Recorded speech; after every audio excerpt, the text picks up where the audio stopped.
So hello guys, welcome to Jayashankar academy. So ఈ వీడియోలో మనం జేఓ మోడల్ టెస్ట్. సో కొన్ని క్వశ్చన్స్ అయితే మాక్ టెస్ట్ లాగా. సో మోడల్ టెస్ట్లో క్వశ్చన్స్ అనేవి ఏ విధంగా ఉంటాయి, ఎగ్జామ్ హాల్లో క్వశ్చన్స్ని ఏ విధంగా ఫ్రేమ్ చేయొచ్చు అనే కొన్ని ప్రీవియస్ బిట్స్ ద్వారా మనం తెలుసుకుందాం. సో ఫస్ట్ క్వశ్చన్ వచ్చేసి క్లోజింగ్ స్టాక్ వాల్యూడ్ ఎట్. ఓకేనా, అంటే తెలుగులో ముగింపు సరుకును ఏ విధంగా లెక్క కడతాం. ఓకేనా, ముగింపు సరుకును ఏ విధంగా క్యాలిక్యులేట్ చేస్తామన్నమాట, ముగింపు సరుకును. సో మనం వీడియోలో దీని గురించి డిస్కస్ చేస్తాం. ఎక్కడ డిస్కస్ చేస్తామంటే కన్సైన్మెంట్లో. ఓకేనా, సో కన్సైనీకి సరుకు పంపించిన తర్వాత కన్సైనీ సమ్టైమ్స్ మొత్తం స్టాక్ అమ్మొచ్చు, లేకపోతే అందులో కొంత స్టాక్ మిగిలిపోవచ్చు.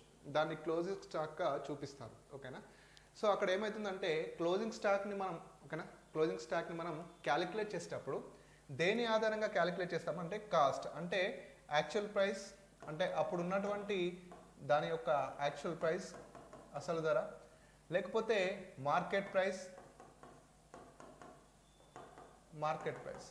సో ఈ రెండు ధరలు ఉంటాయి, యాక్చువల్ ప్రైస్ ఒకటి, మార్కెట్ ప్రైస్ ఒకటి.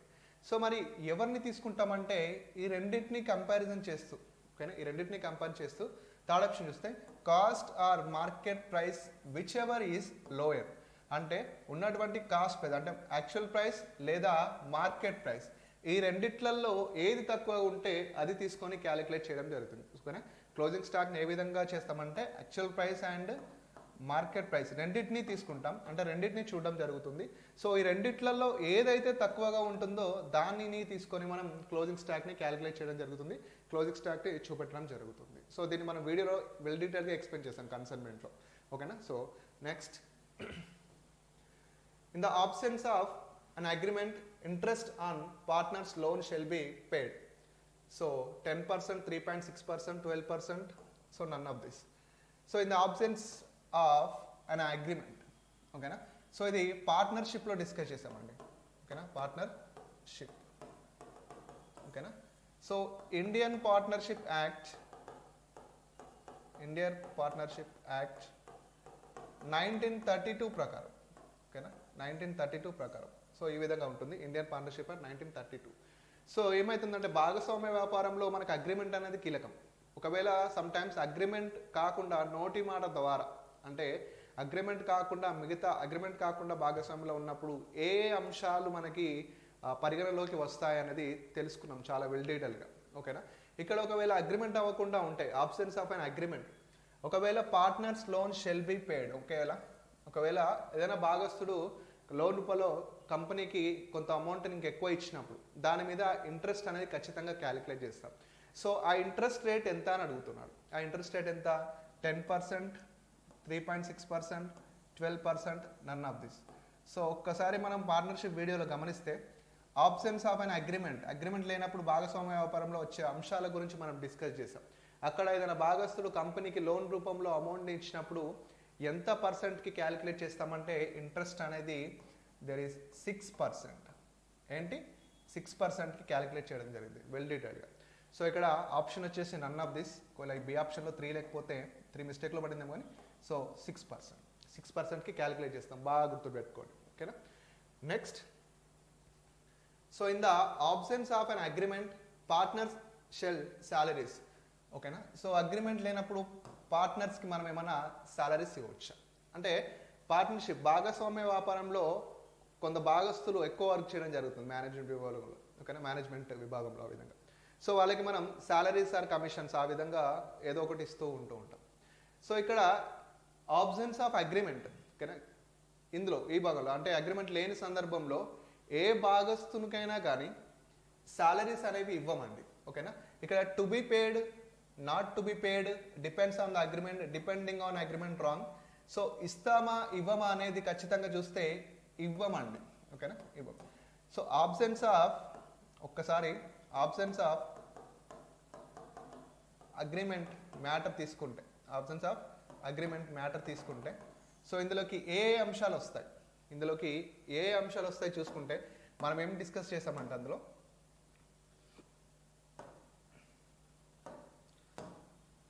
ఏమని డిస్కస్ చేస్తాం, ఆబ్సెన్స్ ఆఫ్ అగ్రిమెంట్ ఉన్నప్పుడు వచ్చినటువంటి ప్రాఫిట్ అండ్ కంపెనీకి ప్రాఫిట్ ఆర్ లాస్ వస్తే వారందరూ కూడా సమానంగా పంచుకోవాలి ఖచ్చితంగా. ఇప్పుడు ఆబ్సెన్స్ ఆఫ్ అగ్రిమెంట్, ఓకేనా. ఈ విధంగా ఉన్నప్పుడు ప్రాఫిట్ అండ్ లాస్ వచ్చినప్పుడు కంపల్సరీగా పార్ట్నర్స్ అనేది సమానంగా పంచుకోవాలి. ఇంకొకటి, ఏదైనా పార్ట్నర్ లోన్ రూపంలో కంపెనీకి ఎక్కువ మొత్తాన్ని ఇచ్చినప్పుడు దానిపైన ఖచ్చితంగా మనం ఎంత వడ్డీ వసూలు చేయాలి? 6%. ఇవన్నీ పాయింట్స్, 6%. నెక్స్ట్ ఇంకోటి ఏంటంటే క్యాపిటల్ పైన ఇంట్రెస్ట్ని క్యాలిక్యులేట్ చేయకూడదు. అంటే మూలధనంపై వడ్డీని వేయరాదు. వాళ్ళు అగ్రిమెంట్ పెట్టకపోతే, అగ్రిమెంట్ లేని సందర్భంలో ఇవన్నీ అంశాలు వస్తాయి. ఏంటి? ఎంత వస్తే అంత, ఎంత పోతే అంత సమానం పంచడం ఒకటి.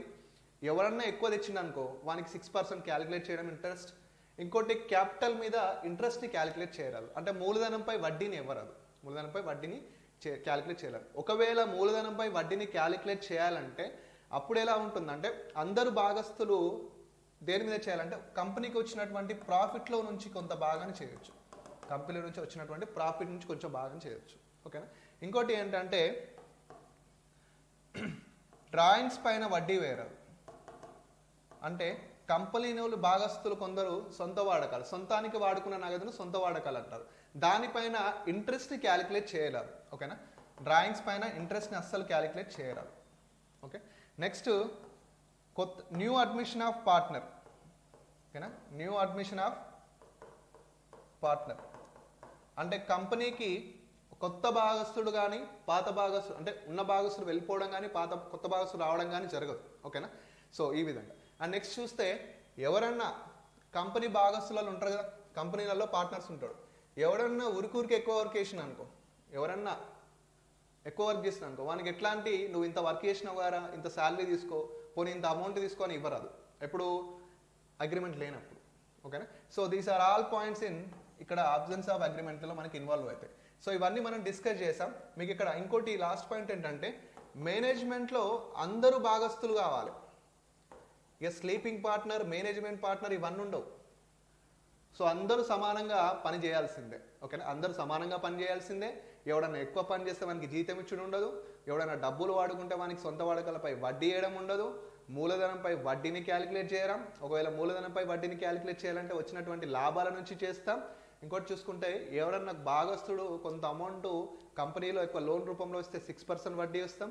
లాభం వచ్చినా నష్టం వచ్చినా సావు ఏదైనా కానీ సమానంగా పంచుకోవాలి. అగ్రిమెంట్ లేకపోతే, అగ్రిమెంట్ ఉంటే ఓకే, అగ్రిమెంట్ ఆప్షన్స్ అయిన సందర్భంలో ఇవన్నీ అంశాలు అనేవి మనకి లోపలికి రావడం జరుగుతుంది, అంటే మీన్ ఇన్వాల్వ్ అవ్వడం జరుగుతుంది. సో ఒకవేళ డ్రాయింగ్స్ ఇక్కడ ఆన్సర్ ఏంటంటే మనకి నాట్ టు బి పేడ్, ఓకేనా. ఇప్పుడు డ్రాయింగ్స్ అండ్ ఇంట్రెస్ట్, ఒకవేళ పార్ట్నర్షిప్లో సొంత వాడకాలపై ఇంట్రెస్ట్ రేట్ని కనుక్కోవాలంటే డ్రాయింగ్స్లో, అంటే సొంత వాడకాలపై ఇంట్రెస్ట్, ఒక భాగస్తుడు సొంతానికి వాడుకున్న నగదుపై ఇంట్రెస్ట్ రేట్ని ఏ విధంగా క్యాలిక్యులేట్ చేస్తారు పార్ట్నర్షిప్లో అంటే అది డిపెండ్స్ ఆన్ ద సిచ్యువేషన్స్. అంటే ఒక భాగస్తుడు సొంతానికి వాడుకున్న నగదు ఉందనుకోండి, అది ఎప్పుడు వాడుకున్నాడు, మంత్ స్టార్టింగ్లోనా, మంత్ ఎండింగ్లోనా, మిడ్ ఆఫ్ ది మంత్, ఈ విధంగా ఈ 3 అంశాల ప్రకారం ఇంట్రెస్ట్ రేట్ని క్యాలిక్యులేట్ చేయడం జరుగుతుంది. ఒక భాగస్తుడు మంత్ స్టార్టింగ్లో సొంత వాడకాలు జరిపాడు అనుకోండి, ఒక భాగస్తుడు మంత్ స్టార్టింగ్లో సొంత వాడకాలు జరిపితే అతను తీసుకున్న నగదుపై 6.5%, కానీ 6.5% ఇంట్రెస్ట్ రేట్ క్యాలిక్యులేట్ చేస్తాం సింపుల్గా. లేదు ఒక భాగస్తుడు మంత్ ఎండింగ్లో వాడుకున్నాడు అనుకోండి, మంత్ ఎండింగ్లో డ్రాయింగ్ చేశారనుకోండి 5.5%ని మనం తీసుకుంటాం, 5.5%గా క్యాలిక్యులేట్ చేస్తాం.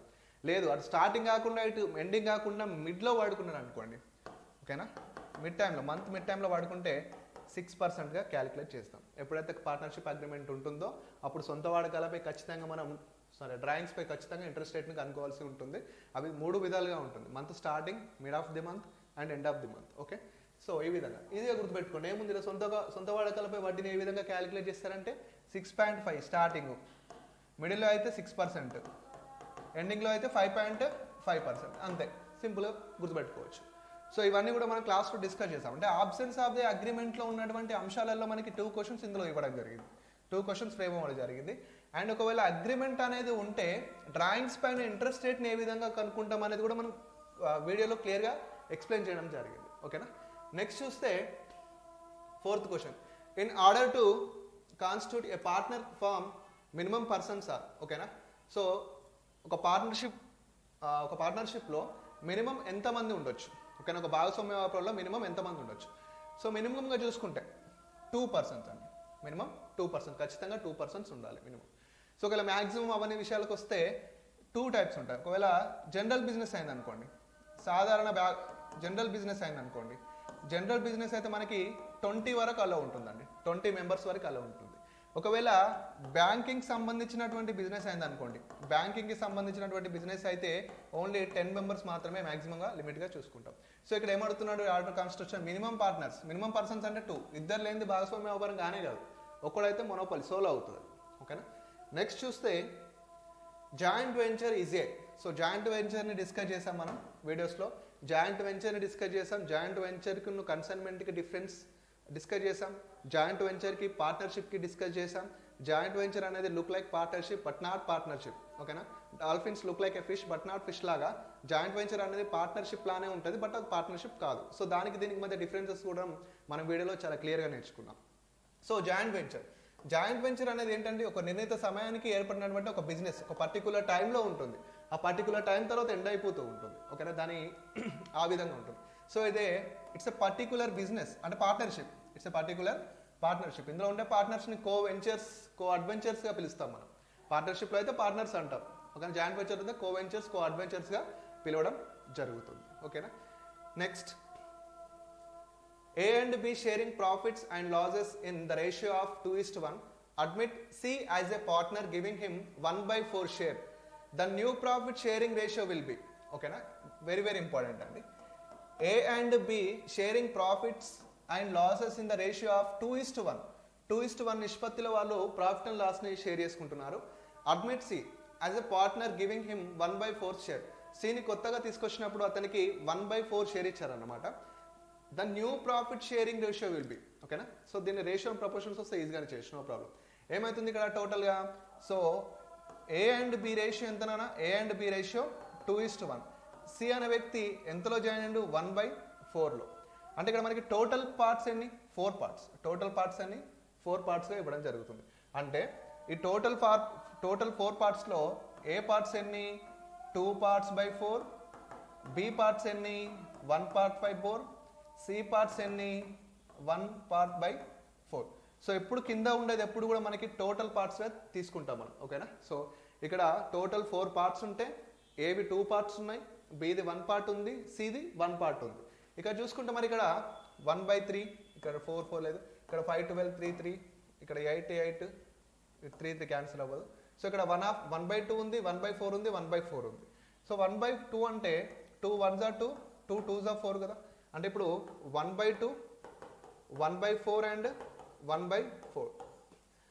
The new profit sharing ratio will B 1/2, 1/4, 1/4. ఇక్కడ మీరు బాగా గుర్తుపెట్టుకున్నానా, ఒక ఇద్దరు వ్యక్తులు ఆల్రెడీ ఉన్నారు, వాళ్ళకు రేషియో ఉంది, ఒక వ్యక్తి ఈ విధంగా జాయిన్ అయ్యాడు, ఈ విధంగా జాయిన్ అయ్యాడు అంటే ఇప్పుడు 2/5 రేషియోలో జాయిన్ అయ్యాడు అనుకోండి, 2/5 రేషియోలో జాయిన్ అయ్యాడు అంటే అతని టోటల్ షేర్స్ ఎన్నమాట, టోటల్ 5 parts.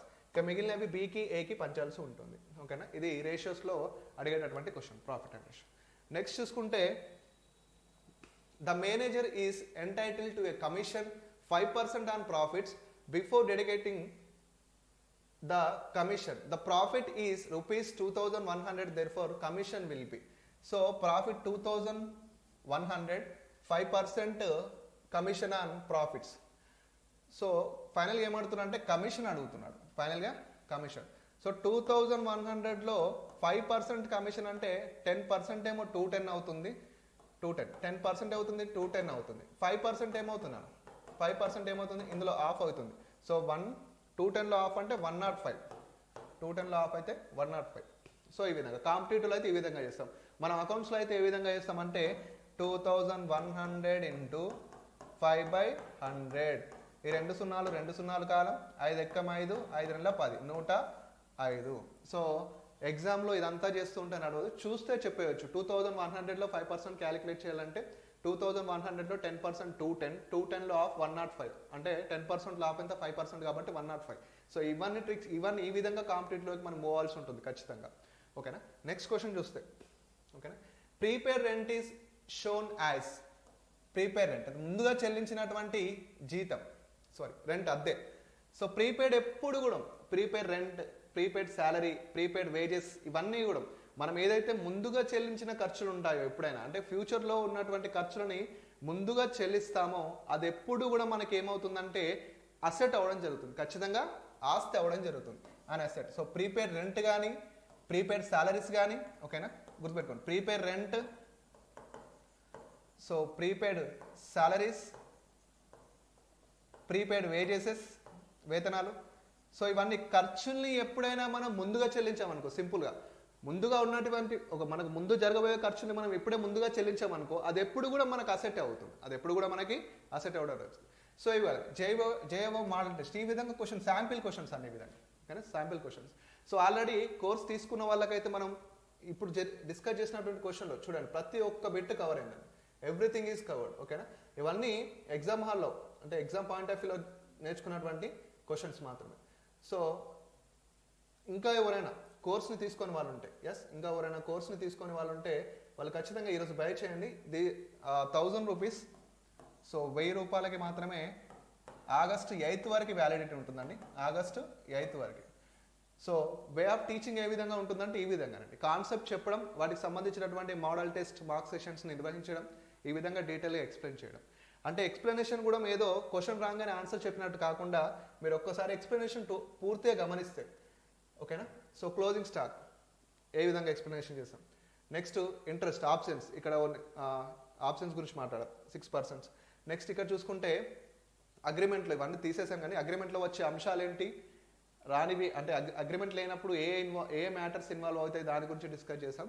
ఒకవేళ సొంత వాడకలపై వడ్డీ వేయాలనుకుంటే ఏ విధంగా చేస్తాం అంటే క్వశ్చన్ టు ఆన్సర్ కాకుండా క్వశ్చన్లో ఇన్వాల్వ్ అయిన ఇంకొన్ని విషయాలను కూడా మనం డిస్కస్ చేస్తే ఆ కాన్సెప్ట్ అనేది హెవీగా ఉంటుంది, మనకి ఎక్కువ సబ్జెక్ట్ నేర్చుకోవడం జరుగుతుంది. సో ఎక్స్ప్లెనేషన్ కూడా అంటే క్వశ్చన్ టు ఆన్సర్ అంటే మామూలుగా మోడల్ టెస్ట్ అంటే జస్ట్ క్వశ్చన్ చూసి ఆన్సర్ పెట్టేయడం కాదు, ఎందుకు ఆన్సర్ అవుతుంది, ఇంకేం మ్యాటర్స్ ఇన్వాల్వ్ అయినాయి, ఇంకేం ఇన్వాల్వ్ అవ్వలేదు, సో వీటిని కూడా డిస్కస్ చేస్తూ ఉంటే అంటే 360 డిగ్రీలో డిస్కస్ చేస్తూ ఉంటే మనకి ఎక్కువ సబ్జెక్ట్ నేర్చుకునే ఛాన్స్ ఉంటుంది. సో ఈ రోజు ఆఫర్ లాస్ట్ అండి, ఇంకో ఎవరన్నా బై చేయని వాళ్ళు ఉంటే, ఓకేనా, ఆగస్టు 8 వరకు వ్యాలిడిటీతో 1000 రూపీస్, ఓకేనా. సో ఆ కోర్స్ని మీరు పర్చేజ్ చేసుకోవచ్చు, ఓకేనండి. సో థ్యాంక్ యూ అండి, థ్యాంక్ యూ సో మచ్.